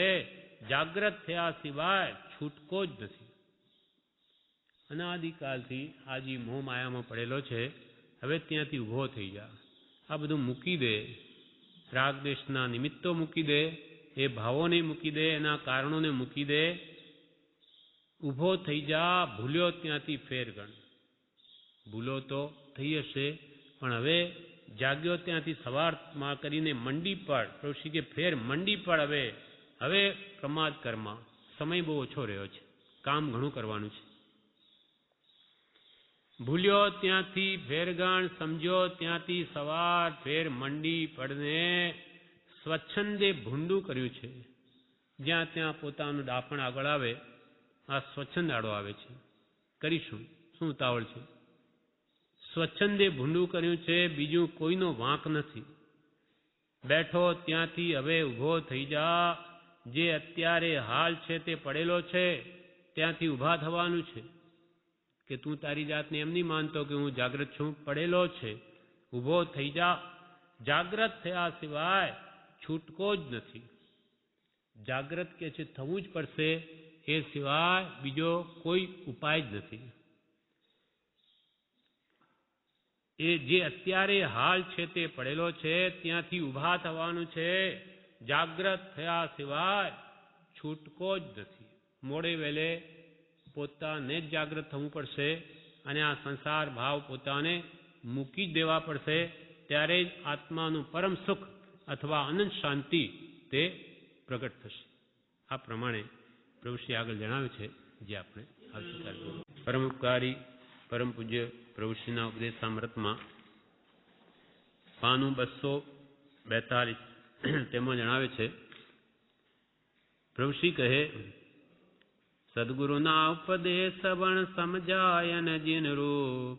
સમજાવણ ઉપકાર શો સમજે જીન સ્વરૂપ. સદગુરુના ઉપદેશ વગર જીનનું સ્વરૂપ નહીં સમજાય. કેમ કે જીનનું જે આત્મ સ્વરૂપ છે એ સદગુરુએ જાણ્યું છે. આત્માનું સુખ કેવું સદગુરુ જાણે છે, આપણને ખબર નથી, જ્ઞાની જાણે છે. એટલે સદગુરુના ઉપદેશ વગર જીનનું સ્વરૂપ નહીં સમજાય. અને સમજાવણ ઉપકાર શો, જીનેશ્વરે આપણા પર ઉપકાર કર્યો પણ જીનનું સ્વરૂપ જ નથી સમજાયો, તેનો ઉપકાર ક્યાંથી સમજાય? એટલે સદગુરુ દ્વારા જ સમજાય જીનનું સ્વરૂપ. પછી જ ભગવાન તીર્થંકરનો અનંત ઉપકાર ભાસે છે કે ભગવાને કેવો વિતરાગ માર્ગ પ્રવૃત્યો. એ ગુરુ દ્વારા જ્ઞાન થાય પછી જ ભગવાન તીર્થંકરોનું અદ્ભુત મહાત્મ્ય ભાસે. સમજાવણ ઉપકાર શો અને સમજે જીન સ્વરૂપ. જીનેશ્વર ભગવાન જે શુદ્ધ આત્મ સ્વરૂપ છે એ સદગુરુ દ્વારા સમજે તો પોતે પણ જીન સ્વરૂપને પામે. પ્રભુશ્રી કહે ચમત્કાર છે, એ તો ચિંતામણી છે, પણ કોઈને ખબર નથી. સદગુરુનો ઉપદેશ છે એમાં ચમત્કાર છે. એ તો ચિંતામણી છે પણ કોઈને ખબર નથી. ઓહો, આમાં શું છે એમ કહે, પણ એ તો નિધાન છે, સાંભળવા જેવું છે, રાખવા જેવું છે. આ તો કે અનેક વાર સાંભળે, આત્મસિદ્ધિ રોજ સાંભળીએ છીએ, બોલીએ છીએ, એમ કરીને જીવે સામાન્યપણું કરી નાખ્યું છે. પણ આ તો નિધાન છે, સાંભળવા જેવું છે, રાખવા જેવું છે, બળ રાખવા જેવું છે. એ આવ્યું તો અજવાળું થઈ જશે, ભવ ટળી જશે. સત્પુરુષ મળ્યા, એનું મહાત્મ્ય ભાસ્યું, એનું કે એના વચનોનું, તો આત્મામાં અજવાળું થઈ જશે. આ ભવ ભ્રમણ ટળી જશે. ચિત્તમાં કચરો છે, ખામી છે. આપણા ચિત્તમાં કચરો છે, વિષય કષાયનો, એ ખામી છે. જીવ તો રૂડા છે, પણ યોગ્યતાની ખામી છે. જીવો તો બધા રૂડા. ઋષિ કે બધા આત્મા એ પરમાત્મા સ્વરૂપ છે. આત્મા પરમાત્મા, આત્મા એ પરમાત્મા છે દરેકના. જીવો બધા રૂડા છે, પણ યોગ્યતાની ખામી છે. પણ ત્યાગ, વૈરાગ, ઉપશમ, ભક્તિરૂપ જો યોગ્યતા જોઈએ એ નથી. એટલે એ પોતાનું જે અનંત સુખ સ્વરૂપ છે નથી જાણી શકતો. જીવો રૂડા છે, પણ યોગ્યતાની ખામી છે. એ જ કરશે. એ યોગ્યતા કોણ લાવશે? પોતે જ લાવશે. એ જ કરશે, એક વગર બીજો કોઈ નથી. એ તો છે જ. હાથ આવ્યો તો થઈ રહ્યું. આત્મા તો છે જ. આપણે માનીએ કે ન માનીએ, આપણે આત્મા જ છીએ. આપણે ન માનીએ તેથી શું? ઋષિ કે એ તો છે જ, આત્મા તો પોતે છે જ, પણ હાથ આવ્યો તો થઈ રહ્યું. જો આત્માનું સ્વરૂપ ઓળખાઈ ગયું, એ હાથ આવી ગયો તો થઈ રહ્યું. પણ તત્તો 13 મણનો છે. તત્તો 13 મણનો છે. પણ કરે તો ને, જાણીએ શું થાય. પણ તે પ્રમાણે એ આત્માને ઓળખી એનું અનંત સુખ પ્રાપ્ત કરવાનો પ્રયત્ન કરે તો થાય, તો એ સુખ મળે. તત્તો 13 મણનો છે. આવી જાય તો કંઈ નહીં, વાર નહીં. પોતે જ સુખ સ્વરૂપ છે. સમજાઈ જાય તો કાંઈ વાર નથી. સમજે તો સહજ છે, નહીં તો અનંત ઉપાય પણ નથી. આવી જાય તો કંઈ નહીં, વાર નહીં. વાત બે જોઈએ છે. બે વાત જોઈએ. શું? નિમિત્ત અને ઉપાદાન. ઋષિ કે બે વસ્તુ જોઈએ. નિમિત્ત અને ઉપાદાન બેઉ આવે તો થાય. સત્પુરુષ કે એના વચનોને નિમિત્ત જોઈએ, અને પોતાના આત્માનું ઉપાદાન બળવાન જોઈએ, તો કામ થાય. પોતાને તત્વ પામવાની જિજ્ઞાસા જોઈએ, અને સામે એવો તત્વ આપનાર પુરુષ જોઈએ. ઋષિ કે બે વાત જોઈએ છે. નિમિત્ત અને ઉપાદાન બેઉ આવે તો થાય. એક પેંડે ગાડી ન ચાલે, બે પેંડા હોય તો ગાડી ચાલે. આ પંચમ કાળમાં સત્પુરુષ, તેની આજ્ઞા વગેરે મળ્યા, પણ આ જીવ કરતો નથી.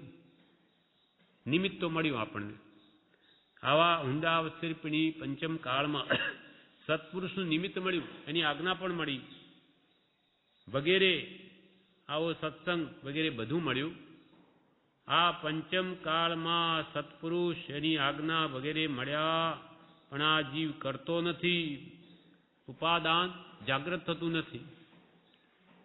ઉપાદાન પોતાનો આત્મા, પણ ઉપાદાન પણ આ જીવ કરતો નથી. એ તો એનો જ વાંક છે. વાંક આપણો છે. જીવ તૈયાર થયો નથી. તૈયાર થાઓ. ખામી છે, ઊભા થાઓ. માનો. શું માર ખાવો છે? હવે અહંકારમાં ને અહંકારમાં જ રહ્યો છે. કે હવે તો તૈયાર થાઓ. ખામી તમારી છે તે દૂર કરો. હવે તો ઊભા થાઓ. માનો. શું માર ખાવો છે? 4 ગતિમાં રઝળવું છે? શું માર ખાવો છે? હવે અહંકારમાં ને અહંકારમાં જ રહ્યો છે. હજુ સુધી એનો અહંકાર જતો નથી. મારા જેવો કોણ છે? હવે અહંકારમાં ને અહંકારમાં જ રહ્યો છે. જો એક જ્ઞાન, ગરીબી, ગુરુ વચન, નરમ વચન, નિર્દોષ, इनको कभी न छानिए श्रद्धा, शील, संतोष. જ્ઞાન, સમ્યક જ્ઞાન. ગરીબી એટલે લઘુતા. ગુરુ વચન, ગુરુએ જે આજ્ઞા આપી હોય તે.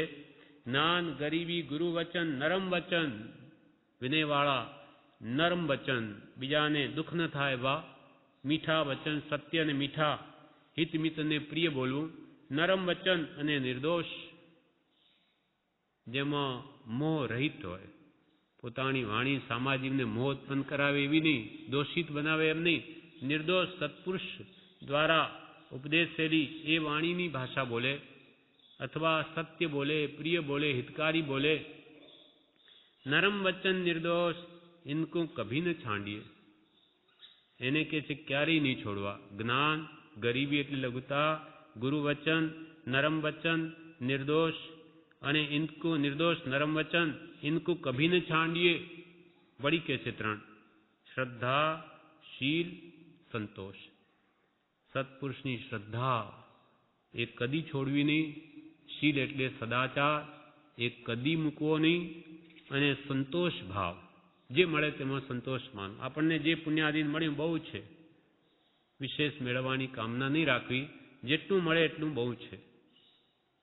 નાન ગરીબી ગુરુ વચન નરમ વચન નિર્દોષ ઇनको કભી ન છાંડીએ શ્રદ્ધા શીલ સંતોષ. હવે આગળ કે છે સૌથી નમી જવું જોઈએ, કરડાશ વાળાને મોક્ષ નથી. સૌથી નમી જવું જોઈએ, કરડાશ વાળાને મોક્ષ નથી. માર ખાઓ, મારે કૂટે તો પણ ખંભવું, બીજી વાત નહીં. એના વગર બીજે તો છૂટકો નથી, નહીં તો મેર ખા ગોદા.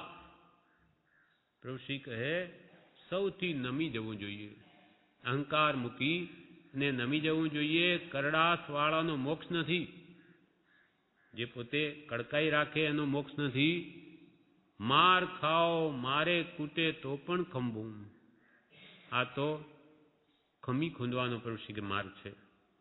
કોઈ મારે કૂટે તો પણ ખંભવું, સામા થવું નહીં, નહીં તો ફરી નવા કર્મ બંધા. મારે કૂટે તો પણ ખંભવું, બીજી વાત નહીં. એના વગર બીજે તો છૂટકો નથી. આ પ્રમાણે પોતે ખમી ખૂંદે નહીં તો નવા કર્મ બંધાય, માટે છૂટકો થાય નહીં. એટલે કે છે બધાથી નમી જવું. કરડાશ વાળાનો મોક્ષ નથી. માર ખાઓ, મારે કૂટે તો પણ ખમવું, બીજી વાત નહીં. એના વગર બીજે તો છૂટકો નથી, નહીં તો મેર ખા ગોદા. અહંકાર છોડવો નથી, કરડાશ જ રાખવી છે. નમવું નથી, નમી જવું નથી તો માર ખા ગોદા, નહીં તો મેર ખા ગોદા. આત્મા છે એમ તે જોવાય છે, જાણે કોઈ કુદરતી ઉગી નીકળ્યો હોય. જાય નહીં, બને નહીં. મીઠી વીરડીનું પાણી તે ખારું કોઈ કાળે થશે, અને ખારીનું કોઈ કાળે મીઠું થશે. બસ સમજી જાઓ. પ્રભુશ્રી કહે આત્મા છે એમ તે જોવાશે. બધામાં આત્મા છે એમ જુઓ. જાણે કોઈ કુદરતી ઉગી નીકળ્યો હોય આત્મા, સ્વભાવે બધામાં છે જ. જાય નહીં, એ કોઈ દિવસ મરે નહીં, બને નહીં. બનાવ્યો આત્મા બને નહીં. મીઠી વીરડીનું પાણી તે કોઈ કાળે ખારું થશે. નાની પુરુષના વચનો છે એ મીઠી વીરડીના પાણી જેવું છે. એ કોઈ કાળે ખારાશ એમાં આવે જ નહીં. રાગ દ્વેષ કે કશાય ભાવની ખારાશ આવે જ નહીં. મીઠી વીરડીનું પાણી તે ખારું કોઈ કાળે થશે, અને ખારીનું કોઈ કાળે મીઠું થશે. જે અત્યંત કશાયમાં જીવો છે તેનું પાણી, તેમાંથી કોઈ દિવસ શાંતિ ઉપજશે? બસ સમજી જાઓ. આખા જગતના શિષ્ય થવા રૂપ દ્રષ્ટિ જેણે વેદી નથી તે સદગુરુ થવાને યોગ્ય નથી. સદગુરુ ભગવંતની યોગ્યતા શું? કે જે આખા જગતના શિષ્ય બની રહે. ગુરુ નહીં, શિષ્ય. એ કહેવા માત્રની અંતરથી જેને એવું વેદન છે તે જ ગુરુ થવાને લાયક છે. આખા જગતના શિષ્ય થવા રૂપ દ્રષ્ટિ જેણે વેદી નથી, એવો વેદનમાં આવ્યું નથી. આખા જગતના શિષ્ય થવા રૂપ દ્રષ્ટિ જેણે વેદી નથી તે સદગુરુ થવાને યોગ્ય નથી, તે સદગુરુ થવાને લાયક નથી. એ ચમત્કારી વાક્ય છે, હજુ વિચાર કર્યો નથી. પુરુષ કે આ ચમત્કારિક વાત છે. કે જે ત્રણ લોકનો નાથ કોણ થઈ શકે? કે જે પોતાને અંતરમાં એવો ભાવ રાખે કે હું કોઈ ગુરુ નથી, હું તો બધાનો શિષ્ય છું, એવું વેદન જેને અંતરમાં હોય તે જ ગુરુ થવાને લાયક. એટલે કેટલી બધી નમ્રતા, કેટલો માન કશાયનો ભાવ. આ કંઈ એમને એમ થતું નથી. આપણને કોઈ નોકર કહે તો એ આપણને કશાય ભાવ ઉપજે, તો આ તો આખા જગતના શિષ્ય થવાનું દ્રષ્ટિ જેને વેદી નથી તે ગુરુ થવાને યોગ્ય નથી. એ ચમત્કારિક વાક્ય છે. પણ હજુ વિચાર કર્યો નથી. મને આખા જગતનો શિષ્ય થવા દો, મને આખા જગતનો શિષ્ય થવા દો.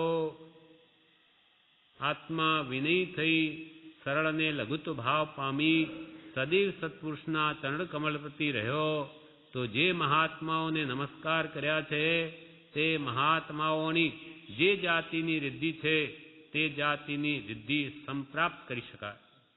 આત્મા વિનયવાન થઈ, સરળ પરિણામી થઈ, લઘુત્વ ભાવ પામી અને સદૈવ હંમેશા સત્પુરુષના ચરણ કમલ પ્રતિ રહ્યો, એની આજ્ઞામાં રહ્યો, તો જે મહાત્માને નમસ્કાર કર્યો છે તે મહાત્માની જે જાતિની આત્મરિદ્ધિ છે તે તેને પણ પ્રાપ્ત થાય. આ ચિંતામણી કહેવાય. આ લે અને આ લે એમ નથી. આ ચિંતામણી વાત છે. ચિંતામણી રત્ન જે છે મળે તેમ આત્મા વિનયી થઈને સરળ લઘુત્વ ભાવ પામી સત્પુરુષની આજ્ઞામાં રહે તો પોતે સત્પુરુષ બની જાય. આ ચિંતામણી કહેવાય. આ લે અને આ લે એમ નથી. ચેતો હવે જાગ્રત થાઓ, જાગ્રત થાઓ. આ ભૂંડો, આ નબળો એમ જોવું નથી. જેમ છે તેમ છે. રાત તે રાત છે ને દિવસ તે દિવસ છે. રાત તે દિવસ નથી ને દિવસ તે રાત નથી. નરમ થવું પડે, કઠણ ન થવું. પ્રભુ કે ચેતો હવે, હવે તો ચેતો, જાગ્રત થાઓ, જાગો જાગો. આ ભૂંડો, આ નબળો એમ જોવું નથી કે આ તો ભૂંડો છે, આ તો નબળો છે, આ તો એવો છે ને આ તો તેવો છે. બીજાના દોષો હવે જોવા નથી. પોતે કેવો છે, પોતા તરફ ધ્યાન આપે તો બધું ભૂલાઈ જાય. પણ સ્વનિરીક્ષણ જીવને થતું નથી, પરના દોષો જ દેખાય છે. આ ભૂંડો, આ નબળો એમ જોવું નથી. જેમ છે તેમ છે. સામો ભૂંડો હોય માનો તો એ જેમ છે તેમ છે. આપણે એને ભૂંડો કહેવાથી કે સુધરી જવાનો નથી. પણ ભૂંડો કદાચ ન પણ હોય, આપણે માની બેઠા હોઈએ તો ખોટું ઠર્યું. આપણે બંધાઈ ગયા જ્યારે પેલો તેવો છે જ નહીં. આ ભૂંડો, આ નબળો એમ જોવું નથી. જેમ છે તેમ છે. રાત તે રાત છે ને દિવસ તે દિવસ છે. રાત તે દિવસ નથી ને દિવસ તે રાત નથી. નરમ થવું પડે, કઠણ ન થવું. પોતાને લઘુ થવું પડે, માન કશાય મૂકવો પડે, પણ માનાદિક શત્રુ મહા. નરમ થવું પડે, કઠણ ન થવું. પ્રભુ શ્રી બીજા દિવસે કહે છે, તારીખ 25/1/36 સાંજના, માવિતરના જેવી શિખામણ છે. આત્માને જન્મ મરણ છૂટવાની વાત છે. સંસારમાં મોહ છે. આ સ્ત્રી, પુત્ર, મકાન, પૈસો, હોદ્દો વગેરેમાં મારું મારું થઈ રહ્યું છે. એ જ બંધન છે, પરભવમાં રઝળાવનારું છે. ક્રોધ, માન, માયા અને લોભનો જીવે જો અભ્યાસ બહુ રાખ્યો તો તે અભ્યાસ નરકે લઈ જવાનો છે. પ્રભુ કે આ માવિતરના જેવી શિખામણ છે. પોતાના મા બાપ પુત્ર ઉપર રાગ હોય એટલે એને ભલું કેમ થાય એવી શિખામણ આપે, તેવી આ શિખામણ આપી છે. માવિતરના જેવી શિખામણ છે. આત્માને જન્મ મરણ છૂટવાની વાત છે. કે જે શિખામણ વડે આત્મા જન્મ મરણથી છૂટી જાય એવી આ શિખામણ છે. આત્માને જન્મ મરણ છૂટવાની વાત છે. સંસારમાં જીવને મોહ છે. આ સ્ત્રી, આ પુત્ર, મકાન, પૈસો, હોદ્દો વગેરેમાં મારું મારું થઈ રહ્યું છે. એ જ બંધન છે. આ સ્ત્રી મારી, પુત્ર મારું, આ મકાન મારું, આ પૈસો મારો, આ હોદ્દો મારો વગેરેમાં જીવને મારું મારું થઈ રહ્યું છે ને એ જ પ્રભુ શ્રી કે બંધન છે. વગેરેમાં મારું મારું થઈ રહ્યું છે જ બંધન છે, પરભવમાં રજડાવનારું છે. આ બધામાં માયામોહ જીવ કરશે તો પરભવમાં રજડવું પડશે. પરભવમાં રજડાવનારું છે.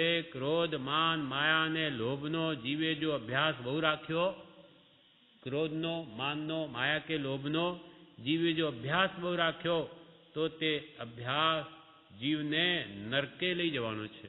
એ ક્યાં લઈ જશે? ક્રોધ, માન, માયા, લોભનો અભ્યાસ નરકમાં લઈ જશે. આવો મનુષ્ય ભાવ પામ્યા છો. ઢોર, કાગડા, કૂતરા હોય તો કહેવાય નહીં, માટે ચેતવા જેવું છે. તમે આવા માનવ દેહને પામ્યા. હવે કે ઢોર, કાગડા, કૂતરા નથી એ હોય તો શું કહેવાય? આવો મનુષ્ય ભાવ પામ્યા છો.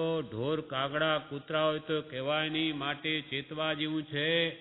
સ્ત્રી પુત્રને પૈસામાં રચ્યો રહી માથું કૂટ, 4 ગતિમાં રજડીશ. સ્ત્રી પુત્રમાં રચ્યો રહી માથું કૂટ, 4 ગતિમાં રજડીશ. આ ફળ આવશે.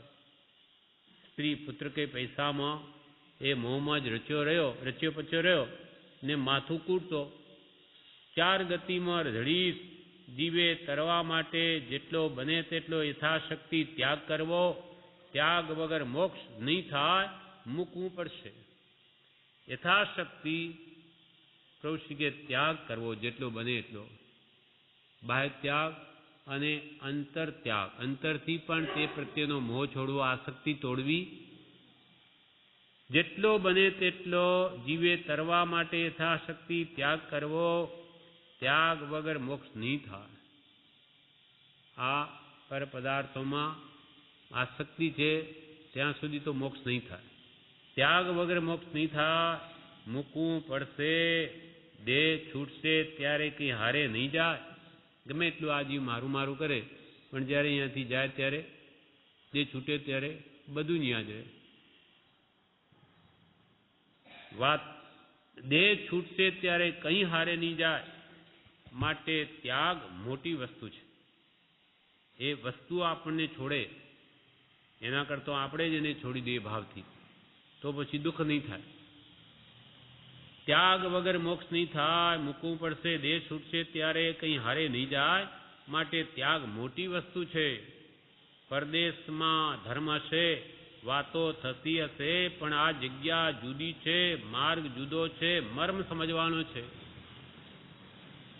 પરદેશમાં ભલે ધર્મ હશે, કદાચ કોઈ અહીંયાના ગયેલા ધર્માત્માઓ ભલે ધર્મ કરતા હશે, પરદેશમાં ધર્મ હશે, ભલે ધર્મ સંબંધી વાતો થતી હશે, પણ આ જગ્યા જુદી છે, માર્ગ જુદો છે, મર્મ સમજવાનો છે.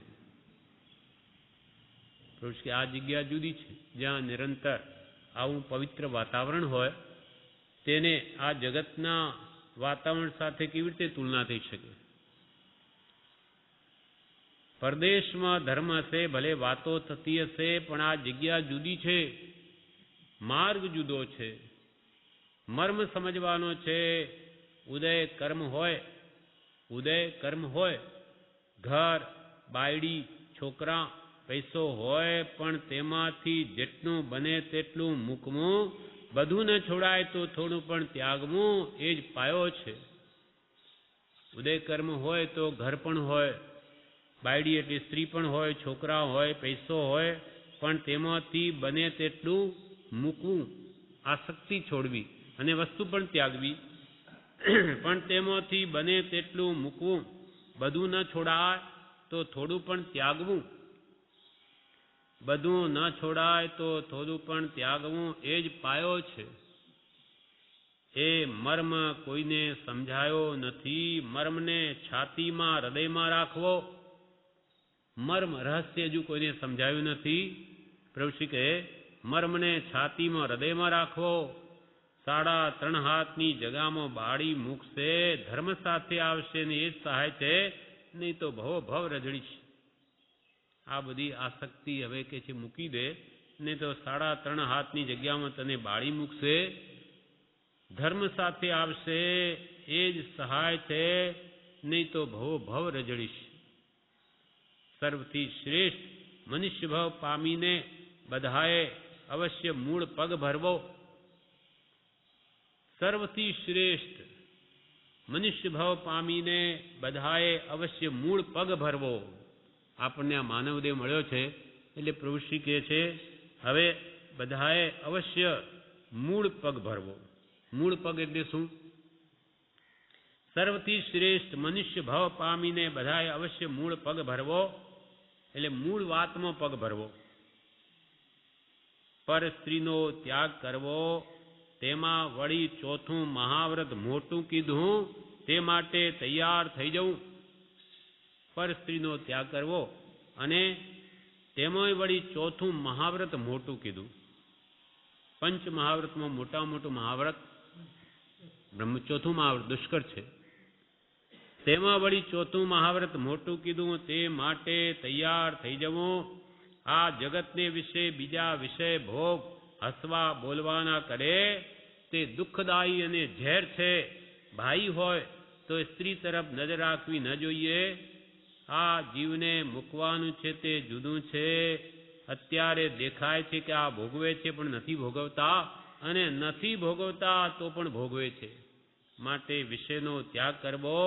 વીતરાગે પરમ કૃપાળુ દેવે અનંતી દયા લાવીને બતાવ્યું છે કે આટલું તો સમજો. પ્રભુ શ્રી કે આ જગતને વિશે બીજા વિષય ભોગ હસવા બોલવાના જે કરે છે જીવ, તે દુઃખદાયી છે, ઝેરમય છે. હસવું પણ મોણ્યું છે. હસવા બોલવાના જે કરે તે બધા જ દુઃખદાયી ને ઝેર છે. ભાઈ હોય તો સ્ત્રી તરફ નજર રાખવી ન જોઈએ. આ જીવને જે મૂકવાનું છે તે જુદું છે. આ દેખાય છે કે આ ભોગવે છે પણ નથી ભોગવતા. જ્ઞાની પુરુષો સંસારમાં રહેલા દેખાય પણ એ સંસારમાં નથી ભોગવતા. કેમ કે ભોગવવાનો ભાવ નથી, આસક્તિ નથી અને નથી ભોગવતા. એવા સંસારી જીવો તે ભોગવે છે કેમ કે એમને ભોગની આસક્તિ છે. હા, ડિફરન્સ બસ આ જ અંતર છે. જ્ઞાનીને અંતરમાં આસક્તિ નથી ને આપણે હાડોહાડ આસક્તિ પડી છે. માટે આપણે નથી ભોગવતા છતાં બંધાઈએ છીએ. જ્ઞાનીઓ ભોગવતા છતાં છૂટે છે. હા, આ રસપૂર ભોગવે ને પેલા રસ રહિતપણે ભોગવે. અને માટે વિષયનો ત્યાગ કરવો. વીતરાગે પરમ કૃપાળુ દેવે અનંતી દયા લાવીને બતાવ્યું છે કે આટલું તો સમજો. પરમ કૃપાળુ દેવે અનંતી દયા લાવીને આટલી આ વાત કરી છે કે આટલી વાત તો જરૂર સમજો. તે શું છે? તો કે હવે નિરખીને નવયૌવના લેશન વિષય નિદાન, ગણે કાસ્તની પૂતળી તે ભગવાન સમાન.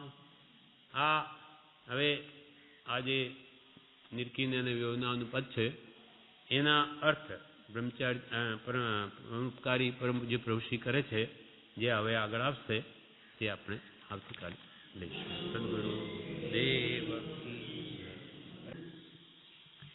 હવે પરમપકારી પરમ પૂજ્ય પ્રભુશ્રીના ઉપદેશામૃતો પાનું 244 એમાં પ્રભુશ્રીજી નિરખી નયન વયોવના એના ટૂંકામાં અર્થ કહે છે. નિરખી નયન વયોવના લેશન વિષય નિદાન, ગણે કાષ્ટની પૂતળી તે ભગવાન સમાન. નિરખીને નવયૌવના લેશન વિષય નિદાન. નિરખીને એટલે જોઈને, નવયૌવન એવી સ્ત્રીને જુવાન અવસ્થામાં જોઈને પણ જેને વિષયનું કારણ થતું નથી, વિષય નિદાન, વિષયનું કારણ, નિદાન એટલે કારણ થતું નથી, અને જે તેને કાષ્ટની પૂતળી સમાન ગણે છે તે જીવ ભગવાન સમાન છે. આત્મદ્રષ્ટિ જેને થઈ હોય, દ્રવ્યદ્રષ્ટિ પરિણમી હોય, એને સ્ત્રી નથી દેખાતી અને આત્મા દેખાય છે. આ તો શરીરનું મળમૂત્રની ખાણ મય આ પૂદગલનું સ્વરૂપ જણાય છે શરીર, પણ આત્મા એથી ભિન્ન જણાય. માટે પ્રભુ શ્રી કહેતા, પ્રભુ આ તો બધા મળદા છે, આ બધા મળદા, જીવતા મળદા. જીવ એટલે આમાં જીવ છે, એને લઈને આ વળી આ શરીર બેઠેલું સુંદર પણ દેખાય, નહીં તો હમણાં પડી જાય, હમણાં સડવા માંડે, ગંધાવા માંડે. એમાં રહેલી જે આત્મા, જેને લઈને આખું જગત શોભે, શરીર શોભે, જેને લઈને બધું જ્ઞાન થાય, મહાત્મ્ય તો એનું છે. અને એ પાછો પોતે જ છે, બીજો નથી, છતાં એને ભાન નથી. અને આ સ્ત્રીને સ્ત્રી રૂપે માને, પુરુષને પુરુષ રૂપે માને, એ જ એની મહાન ભૂલ છે. એ શાનું કારણ છે? પ્રબળ અજ્ઞાનતાનું, મિથ્યાત્વનું, દર્શન મોહનું બળવાનપણું છે. એટલે એને આત્મા નથી દેખાતો, બાહ્ય રૂપ દેખાય છે, જે માત્ર ચામડીથી મળેલું છે. માખી જેવી, માખીની પાંખ જેવી આપણા ઉપર આ ચામડી રહેલી છે, એને લઈને સુંદરતા છે. એ જો ચામડી હટાડી લે તો ભયંકર ભાસે. આ નસો, હાડકાં જોવાય ન ગમે, ત્રાસ છૂટે.